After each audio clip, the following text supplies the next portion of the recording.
Welcome back to the Xan Shoob football podcast channel here on YouTube. I am here without Xan today. We have a special guest. It is Zach Gonzalez of ZachKnowSports.com. Zach, one of my good friends from undergrad. He's going to sub in for Xan today. We're going to be doing win totals for the group of 5 teams and independents as well. So what we did here is I went ahead and looked at the best group of 5 teams and the best independents out there for the 2022 season and picked the 14 highest win totals for those teams. So we have at least one team from every group of 5 conference, as well as Notre Dame and BYU from the independents here as well. So how we're going to do this is each of us is going to go through and pick our over-under win total for each team. We're going to alternate back and forth.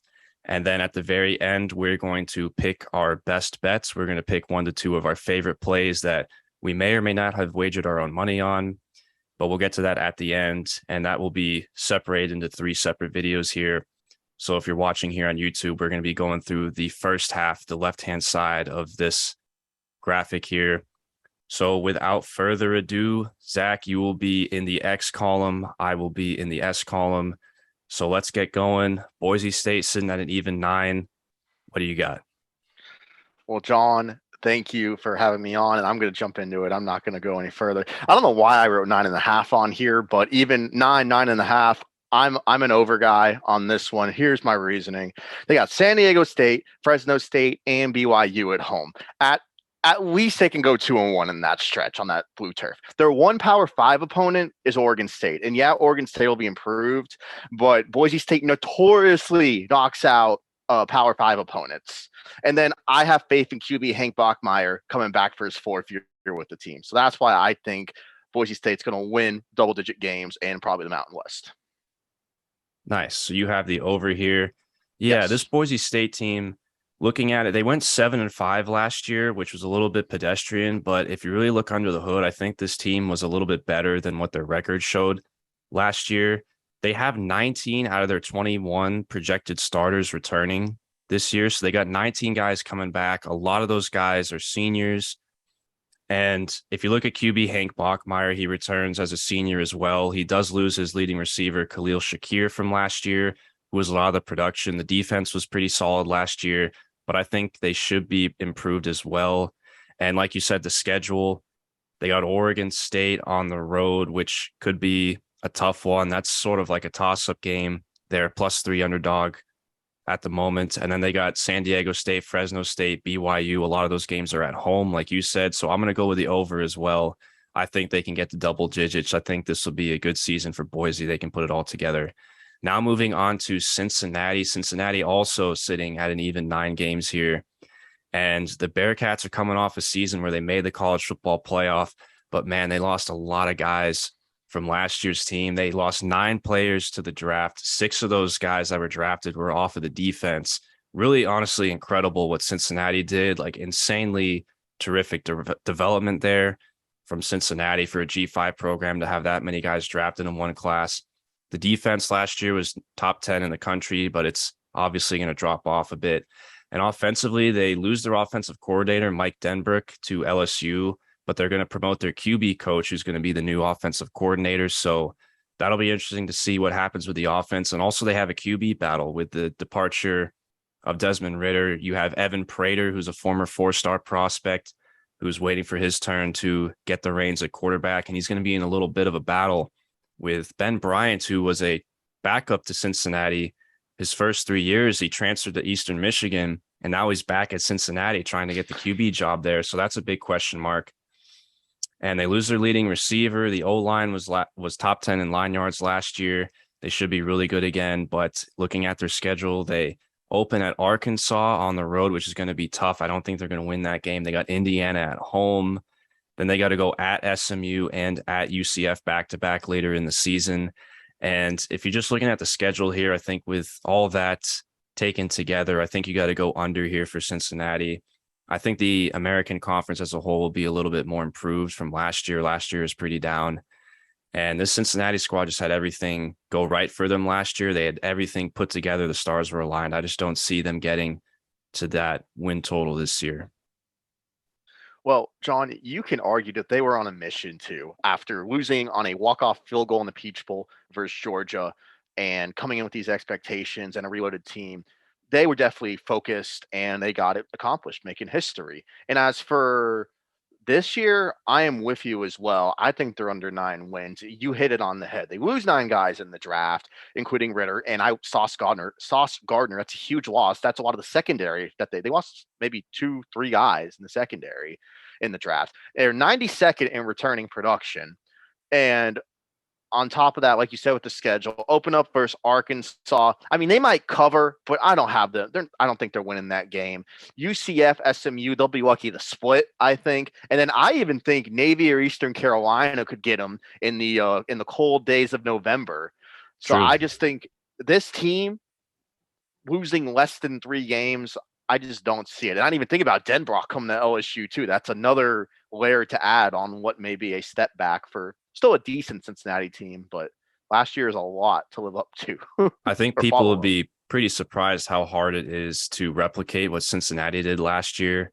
And though I really love Luke Fickell and what he's doing, I think this will be a little bit of a coming back down to earth season. Now moving on to Houston. Houston also sitting at an even 9 games to their win total. This team was quietly pretty good last year. Zach, who you got here with Houston? I'm going over on the Cougs. I mean, they were awesome last year. They're 35th with returning production. So a lot of the guys who were part of that awesome Auburn win the cap this season, and I don't care about Auburn's situation. You still be an SEC team in a bowl game. Those guys are coming back, including quarterback Clayton Tune. And I like Tune. I think him along with Shannon Dawson at OC are again going to light it up in a pass-happy Dana Holgorsen system. I think any quarterback in Dana's offensive schemes are just going to thrive. They avoid UCF and Cincy. I mean, that's huge. That's 2 of the marquee teams of the conference who you're not going to play until the postseason. And Absolutely. they've got 3 straight home games in September and have USF in Temple at home while also drawing Kansas and Rice. You cannot ask for better non-con, in my opinion. Even though I will say Kansas will probably be improved this year, but that's for another pod. I like it. I'm with you. I'm in agreement. I like this Houston team a lot. I have the over as well. Last year, I was kind of surprised looking at the numbers. Their offense was rather mediocre, but they had a top 30 defense. The defense was really the strongest unit for this team, which is not really something you're used to say when you think of vintage Dana Holgorsen teams. But their defensive coordinator, Doug Belk, returns. I think he's a pretty solid defensive coordinator. They did lose 3 of those players from that last year's defense to the NFL draft. So that will certainly be a little bit of a drop off defensively. The D line was good last year. They did lose Logan Hall, who was a really good player, but I think the defensive line should still be solid. And I agree with you about Clayton Tune. I think he's a very solid quarterback. He's a good G5 quarterback. And they also returned Nathaniel Dell, their leading receiver from last year. Dell is a very underrated player just in all of college football. And that's a really huge returning piece there they have as a pass catcher. And like you said, just looking at the schedule, that's a great point about that they avoid Cincinnati and UCF, arguably the 2 of their toughest competitors in the American. And I think they can win both those games at UTSA and at Texas Tech. It's going to be kind of tough, but I think to open the season on the road, they can win both those games. And I think we're going to find really what this Houston team is early on with those first 2 games. So I like that over as well. Now moving down here to Notre Dame. Notre Dame is sitting at 8.5.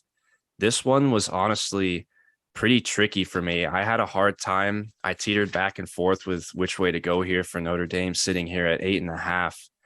But I am going to go over. And this is a barely overplay for me. I'm not going to touch this thing. But Notre Dame went 11-2 last year. This, of course, is head coach Marcus Freeman's first full season as the new head coach at Notre Dame. Defensively, they made an interesting hire. Freeman went out and got defensive coordinator Al Golden to call the plays now defensively. That's an interesting hire there. They'd lose Kyle Hamilton, but they added defensive back Brandon Joseph from Northwestern, who's a very good player. He was one of the best players in the Big Ten. So I think the defense should still be really good. They have a lot of seniors on this defense. It was nearly a top 10 defense last year. I think that'll carry them. But then offensively, I think this is where the question marks are. Right now, they have a battle between Tyler Buckner and Drew Pine. Neither of them really has much experience. But the thing with what really threw me off here with this win total is just looking at Notre Dame's schedule. I mean, you got to go at Ohio State to open the season. I think that's a loss. at North Carolina. They play BYU. They got Clemson at home, and then they go at USC. I mean, me saying that they're going to get to 9 wins with just listing off those 5 teams there is it's very questionable. I originally was thinking under, but I decided to go over. What do you think? I think you've been looking at my notes and not telling me because you hit it on the head. I'm over on this Notre Dame team, and my reasoning is very similar. I think, though, at most, your 3 losses are Ohio State, Clemson, USC. And it's not even a guarantee you're going to lose all 3 of those games. Ohio State, most likely. Clemson, probably. USC, that's a toss up because everybody's high on them, but you still don't know. They may not have it figured out in year one. Also, their ACC draw.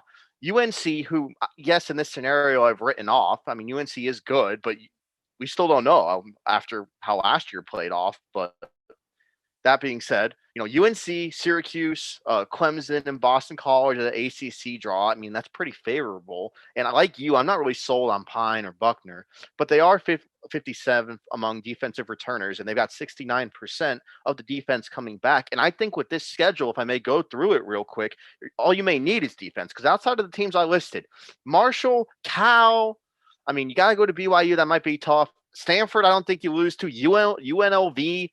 They haven't lost to Navy since '07, and then Boston College. I really think on defense alone, you can beat a majority of those teams and find a way to at least win one of those big 3 I just mentioned. I agree. And like we said, the offense is the question mark. And I think us also tipping with the over here with this win total, that's just a testament to Marcus Freeman and sort of our sort of endorsement that he can sort of carry the high floor that Brian Kelly left there at Notre Dame. And that defense can probably carry them to a lot of these wins. Now, another team that's also an independent, BYU, they're a very interesting team going into this season. They're sitting at 8.5. What do you got for the Cougs? So I am going under on this one because despite being second overall in returning production, and I do value returning production, I'm just not sold on QB Jaron Hall. For goodness sake, I wasn't even sold on Romney when he was the quarterback. I mean, the schedule, Baylor, Oregon, Notre Dame, Arkansas, and Boise State.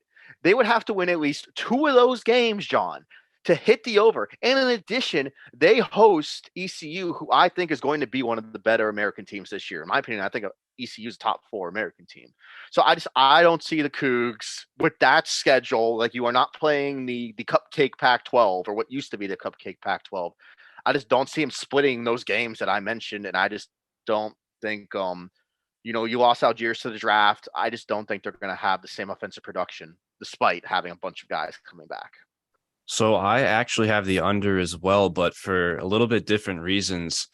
If you look at this team last year, their offense was actually number 4 in the entire country in efficiency, which I was pretty surprised at. The defense wasn't that good. The defense was below average, but like you said, they do return a ton of production.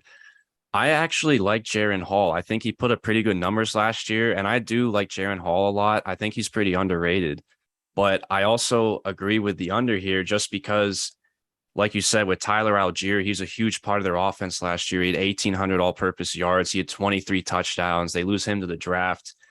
And besides him, even though they do have a ton of guys coming back, it's the schedule, man. Like you said, that schedule is brutal. I was pretty surprised to see that it was this way when I looked at it. They got to play Baylor, like you said, at Oregon, Notre Dame, Arkansas, Boise. You telling me they're gonna get to 9 wins and escape out of there with 3 losses or less with just those teams alone? That's not to mention the rest of their schedule. I'm with the under as well. I was kind of surprised to see this win total that high. I think that's a ton of hype with all these guys coming back. One thing that I do want to mention is that they did pick up a huge offensive tackle in Kingsley Samotea. I don't know if I pronounced his name right, from Oregon. No, He was nearly a 5-star coming out of last year's class. He was a freshman. So they got him as a transfer. So the offensive line should be really good. And for this BYU offense to run, that's got to be a key ingredient to that. So we'll see how it goes there, but I'm with you on the under. And now I'm moving down here. Or sorry, what do you got to say? No, and I hope for his sake that Hall does do well. I mean, I just don't remember following him too much. And so, I just hope, if he comes and puts up numbers against those teams we mentioned, I'm all for it. I mean, I just think BYU has had a string of successes just good seasons, and even after Zach Wilson still being able to do well, I just don't know if that's still sustainable, especially when you're arguably playing your hardest independent schedule I've seen the Cougars play in a while. Fair enough. So now moving down here to UCF, they are also sitting at 8.5 as their win total. And this team, I'm going to go with the nod here and give them the green arrow. I'm going over here with UCF.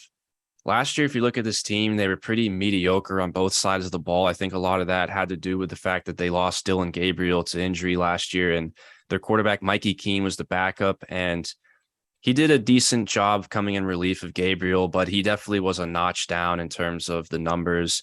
So it's safe to say that they lose a tier of production there at quarterback, but Mikey Keene's going to return here, presumably to be the starter. However, he is in a QB battle with John Reese Plumlee, who transferred from Ole Miss. I do have my doubts about John Reese Plumlee, though, his ability to be a quarterback.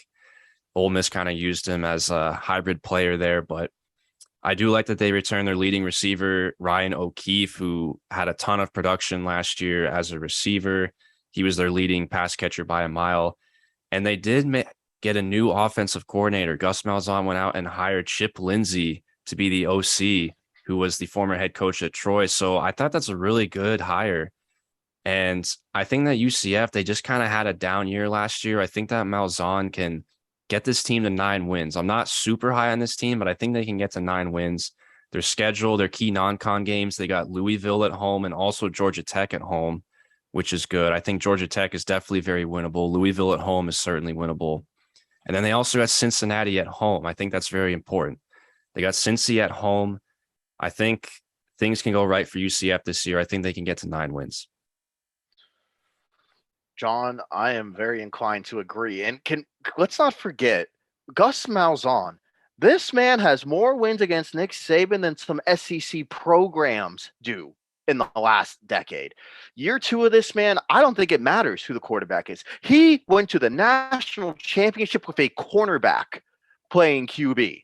I mean, the loss of Gabriel hurts, but you really can plug any guy. You could plug me or you into his system and still have an efficient offense. Gus is completely comfortable with not having a traditional quarterback and still finding a way to win games and scheme his way to victory. And regarding the schedule, first of all, their fans show out. You want to talk about, home environment, like they'll show out for all those home games. And the three potential losses to me, which still has you at 9-3, ECU, Cincy, SMU. Like you said, 2 of those games are at home. I mean, you could lose to Louisville or Tech, but again, those games are at home, and you can probably split that. And also that Georgia Tech game, that's part of a 4-game homestand that spans from late September through October. And again, with the raucous crowds they get, I don't know how you're not going at least 3-1 in that kind of stretch. So I at least see 9 wins for absolutely. The bounce house will definitely be popping this year. And this is UCF's last season in the American before they depart for the Big 12 in 2023. So a lot of excitement going around with them. And that's a big endorsement of Gus Malzahn you just gave there. I like that. And another thing too is we've been agreeing too much so far. All 6 teams, we've agreed on the win total. We need to start disagreeing a little bit here. They say great minds think alike, and you and I are usually it's very rare. Like the most we've disagreed about is BYU's quarterback. That's incredible. Like, True. And what I want to say about Gus, all I'm going to say, take this for what it's worth. Gus Malzahn might have went for 2 to win the Iron Bowl last year. I mean, that's all I want to say. I mean, I liked Gus at Auburn, and he was the man who found a way to still earn his keep there. Even though all the boosters always wanted to get rid of him for some reason. So that's all I'll say about Gus. I wish him the best in his second year. I do agree with what you just said, and I'm just going to leave it at that. Yes, that's now moving on here to Fresno State. The Bulldogs had a surprisingly good season last year. Their win total also sitting at 8.5.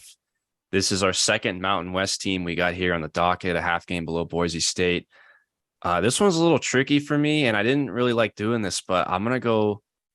Oh, I'm sorry. You're going first here. I'm sorry, Zach. I stole the show. You beat me. No, you beat me to it, though. I mean, dude, this was tough, but man, Jake Haener If he was not coming back, I would have no faith. But because the man who played through an injury, who beat UCLA, which was still one of the best CKS picks last year, but regardless, like he's coming back, and I have full faith with him at the helm. You can at least get 9 wins in this league, and under Jeff Tedford, who's back for the second go around. He just loved it that much over there. Dude, Fresno has won over 9 games twice, so he has established that it's possible in his tenure. Also, schedule logistics real quick. San Diego State and Oregon State at home. Maybe you could split that. And that's and then you're also playing USC. So really between Oregon State, USC, pick a Pac-12 team to beat, probably Oregon State. And I would also be concerned of them not hitting 9 if they didn't have UConn on the schedule. I think that definitely helps bolster your resume. And I think they have leeway for 2 Mountain West Conference losses, which could either be on the road versus Boise or home versus San Diego State. So their schedule's kind of manufactured in a way you could lose multiple conference games and still lose to one of the Power Fives and still come out with 9 wins. Nice. So you got the over there on Fresno State. I do. So my bad for speaking out of turn, by the way, but Fresno State, this is what I was about to say. This really pains me to do this, but this is going to be our first disagreement of the segment here. Finally, I'm elated, honestly. I'm not very confident about this one as well. That's the thing, is a lot of these are very tricky. I mean, these sports books know these sports books can peg the lines very well, and those guys definitely know what they're doing, the odds makers. So a lot of these, they teeter-totter with a difference of 1 game deciding these win totals. And I decided to lean towards the under here. Like you said about Jeff Tedford, he's back. I wrote that in all caps. That was pretty interesting how he came back after being the coach there for 3 years, from 2017 to 2019. And Kalen DeBoer, he departed with the entire staff. He took the offensive coordinator and the defensive coordinator up to Washington. So it's going to be an entire new staff that's going to be back at Fresno State. So I think that does leave a lot of uncertainty there. I do like Jeff Tedford a lot, though. I do agree with you with Jake Haener. Jake Haener returning is big for this program, but those non-conference games, they got to go Oregon State at home, which I don't believe they'd be favored in, but they could potentially win that game. And then they got to go at USC late in the season, I believe. And then they got to go at Boise State, which is their biggest Mountain West game. They got to play that game on the road. And I just see 3 relatively likely potential losses there. And like I said, with the new coaching staff, new coordinators and all that coming back, I just am going to lean a little bit more on the uncertainty side. And when I see there's a lot of uncertainty, I usually go with the under here, but this is not a strong lean at all. I could easily see Fresno State hitting the over here, but that's why I'm going to go under. So that'll do it for this segment here. Hope you guys enjoyed. We're going to be doing the next group of teams over there on the right-hand side of the screen in another video. If you're listening to here on podcast, we're going to keep moving along. So thank you guys for listening.